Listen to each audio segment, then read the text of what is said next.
The dirt road seemed endless as Raven Blackwood drove her old pickup truck through the Montana wilderness. After 5 years working at busy city animal clinics, she was ready for a change. The small town of Pine Valley needed a vet, and she needed a fresh start. As she rounded a bend, something caught her eye, a large shape lying by the roadside. Raven hit the brakes and pulled over. In the fading evening light, she saw it was a wolf, badly injured but still breathing. Raven knew she should be careful. Wild wolves were dangerous, even when hurt. But as a vet, she couldn't just leave an animal suffering. She grabbed her medical kit from the truck and slowly approached. The wolf's gray fur was matted with blood from what looked like a fight with another animal. As Raven got closer, the wolf lifted its head weakly and their eyes met. Instead of fear or aggression, she saw intelligence and pain in those amber eyes. "Easy there, big guy," Raven said softly. "I just want to help." To her surprise, the wolf stayed still as she examined its wounds. The injuries were serious but not fatal if treated quickly. Getting a wild wolf into her truck would be tricky, but Raven had to try. She spread out a blanket and, speaking calmly the whole time, managed to slide the wolf onto it. The animal seemed to understand she was helping and didn't resist. By the time Raven reached Pine Valley, night had fallen. The small cabin that would serve as both her home and veterinary clinic was dark and lonely looking. But she had no time to unpack. Her unexpected patient needed attention first. For the next 2 hours, Raven cleaned and stitched the wolf's wounds. The animal remained surprisingly calm throughout, watching her with those intelligent eyes. When she finished, the wolf was sleeping peacefully under sedation.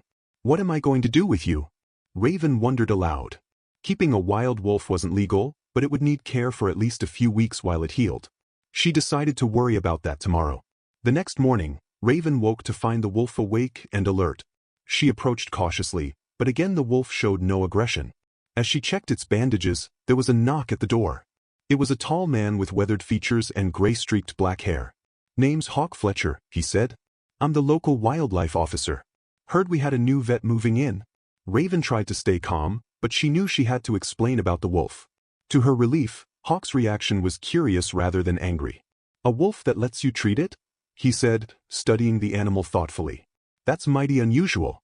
Mind if I take a look?" The wolf watched calmly as Hawk examined it. "This is no ordinary wolf," he said finally. "See these markings? This is Thunder, a wolf we've been studying for years.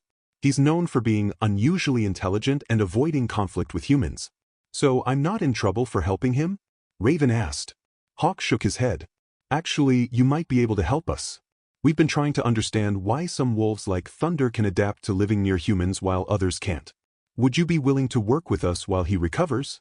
Before Raven could answer, Thunder got up shakily and walked over to her, pressing against her leg. She smiled and scratched behind his ears. "I think that's a yes," she said. Over the next few weeks, as Thunder healed, Raven settled into life in Pine Valley. Her small clinic started getting local clients, mostly ranch animals and pets. But word spread about the vet who could handle wild animals, and soon she was helping Hawk with injured wildlife too.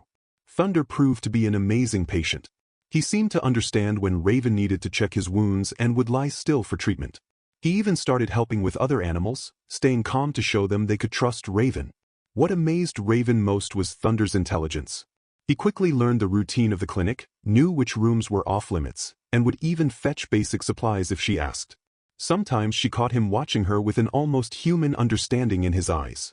But as Thunder's wounds healed, Raven knew she would soon face a difficult choice. He was a wild animal, and keeping him permanently wasn't right. Yet the thought of releasing him made her heart heavy.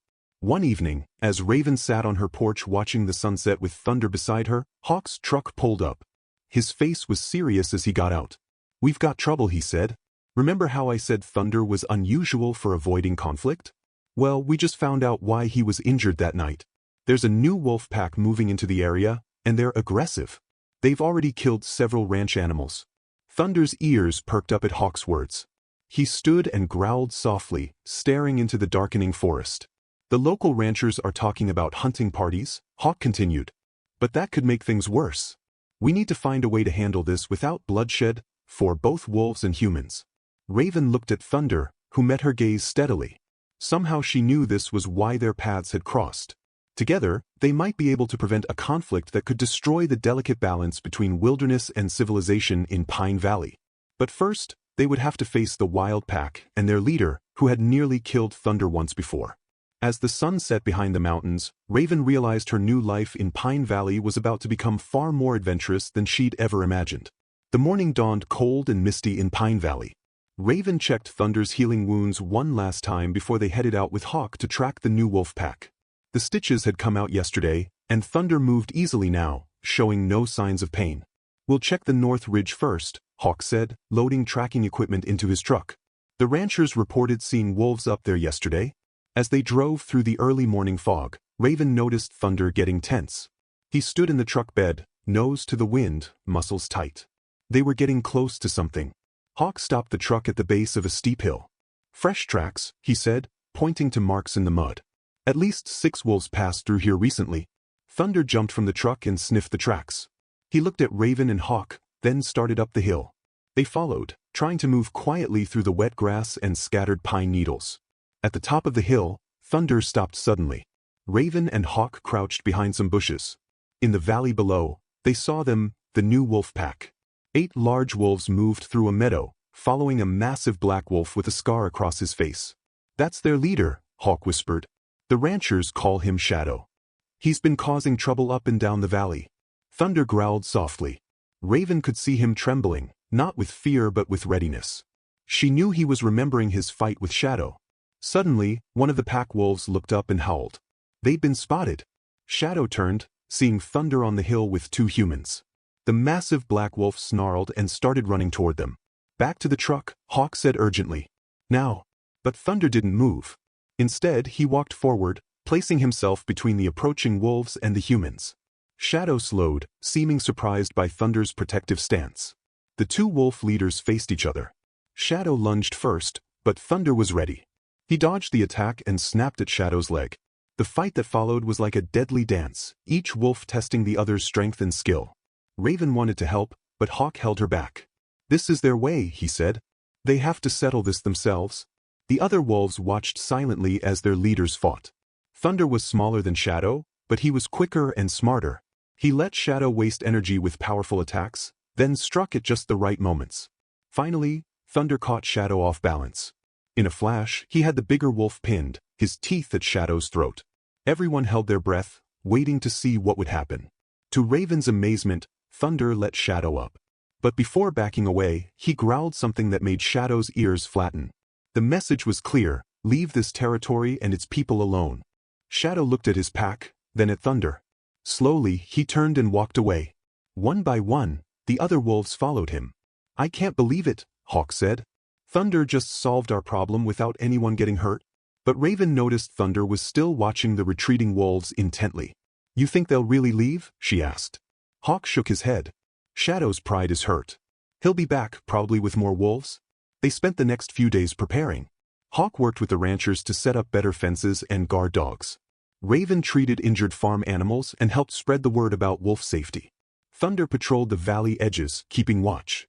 One night, as Raven was closing up the clinic, she heard Thunder barking outside. She ran to the porch and saw wolves emerging from the forest, at least 15 of them, with Shadow in the lead. But this time, Thunder wasn't alone. From the trees behind Raven's cabin came more wolves, the original Pine Valley pack that Thunder had once belonged to. They took positions beside Thunder, showing Shadow he wasn't facing just one wolf anymore. Shadow stopped, studying the line of defenders. The air crackled with tension as both sides waited to see who would make the first move. Then something unexpected happened. A young wolf from Shadow's pack stepped forward. She looked at her leader, then at Thunder's group, and crossed over to join them. Another followed, then another. Shadow watched his pack choosing peace over conflict. His eyes met Thunder's one last time. Then he turned and disappeared into the forest. Those few wolves still loyal to him followed, but most stayed, accepted into the Pine Valley pack. As the sun rose the next morning, Raven sat on her porch drinking coffee. Thunder lay at her feet, watching the new wolves interact with their Pine Valley cousins in the meadow below. "You knew this could happen," she said to Thunder. "You showed them there was a better way than fighting." Thunder looked up at her with those wise eyes, and Raven felt she finally understood why their paths had crossed that night on the road. Sometimes it took an outsider, whether a wolf or a human, to show others how to change. Hawk's truck pulled up and he got out smiling.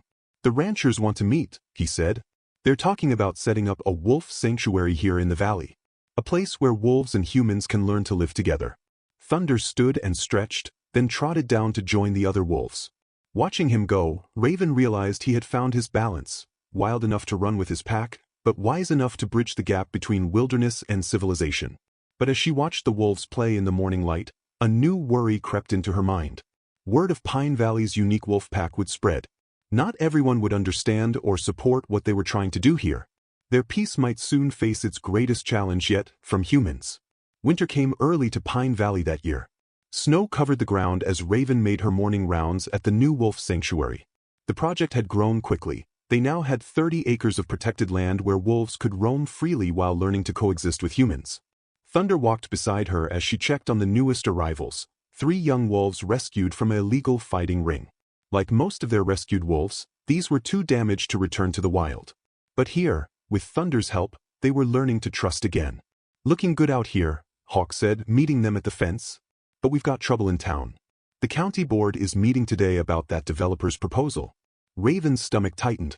For the past month, Ridge Mountain Estates had been pushing to build luxury homes in Pine Valley. They were offering the struggling town lots of money, but their plans would destroy important wolf territory. "We can't let them build here," Raven said. "The wolves need this land." "That's not all," Hawk added quietly. "I heard the developer hired some guys to cause trouble. Try to make the wolves look dangerous so they can push their plans through." As if understanding, Thunder growled softly. He'd been extra watchful lately, keeping the pack close to the sanctuary. Raven and Hawk drove into town for the meeting. The small community center was packed. Most faces were familiar: ranchers, shop owners, families who'd lived in Pine Valley for generations.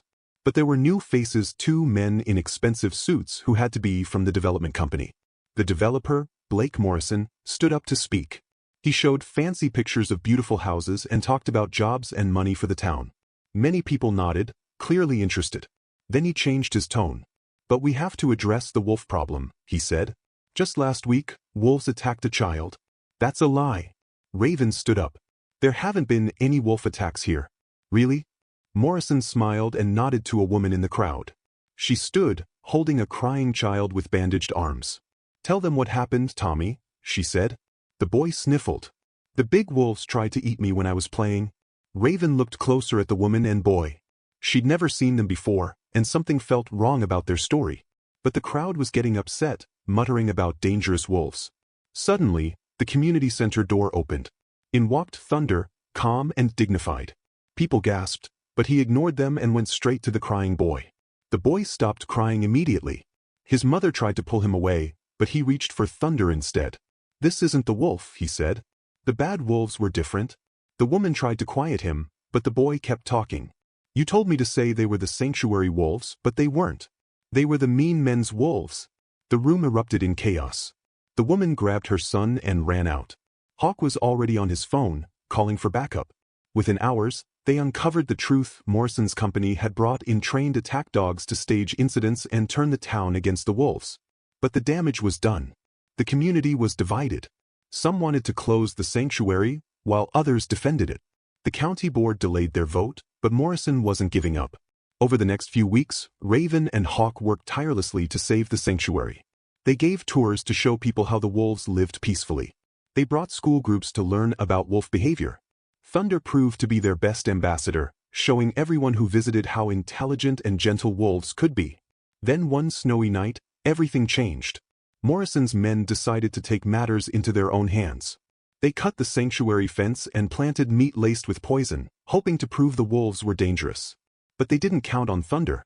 He caught their scent and alerted the pack. When the men entered the sanctuary, they found themselves surrounded by silent wolves.